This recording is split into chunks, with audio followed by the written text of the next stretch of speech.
It's Monday, March 2nd, and thanks for tuning in to the Day Weather Podcast. Well, that storm system that came in at the end of the weekend and into the overnight hours, while it didn't produce a ton of snow, certainly once again caused big problems.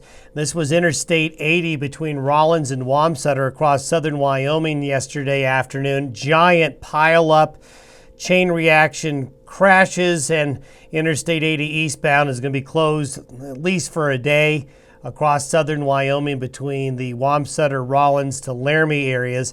The good news is that storm system is moving on out, and actually, folks, we have a pretty quiet stretch of weather coming our way this week, and dare I say, by the end of this week, it's going to get spring-like.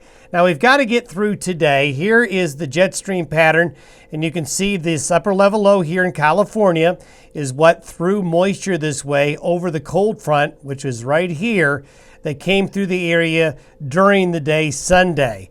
As we talked about last week, Pacific air and Canadian air is always a recipe for winter weather. Now, the good news is that this system is going to pull away. And look at this. By late Thursday into Friday and Saturday, we have a nice area of high pressure that's developing. That system is going to head off to the east. We're going to be clipped by a little bit of a system Wednesday and Thursday, but we don't expect it to do much for us. I think what you're going to really notice is this area of high pressure comes in Thursday afternoon and lasts through Saturday. We could see 50 and 60 degree temperatures, spring-like weather under this high, starting in that Thursday afternoon through Friday, Saturday timeframe. But for those of you who watch these videos and have been listening to the podcast for a while, you know that upstream is what we're always looking for. And notice, look at all the waves that are now forming.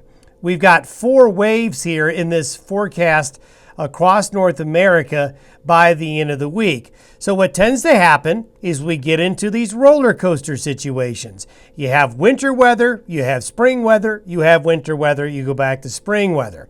So with this next system upstream and another one behind it, you can guess what's coming later on. And as we get into Sunday and Monday, that low that's up there splits off and forms a deep closed low off the west coast. Then we've got this wave comes through Sunday and Monday. That's likely going to bring colder temperatures and snow.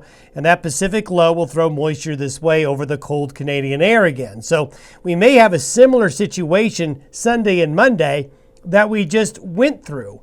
And this low off the west coast is going to kind of spin around in a counterclockwise fashion off the west coast for a few days.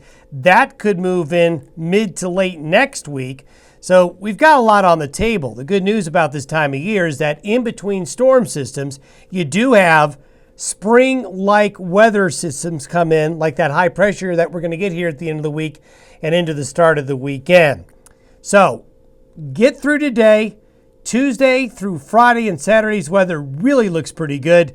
Then Sunday and Monday is when we need to watch out for winter weather returning again. Thanks for listening and watching the Day Weather Podcast. Talk to you on Tuesday.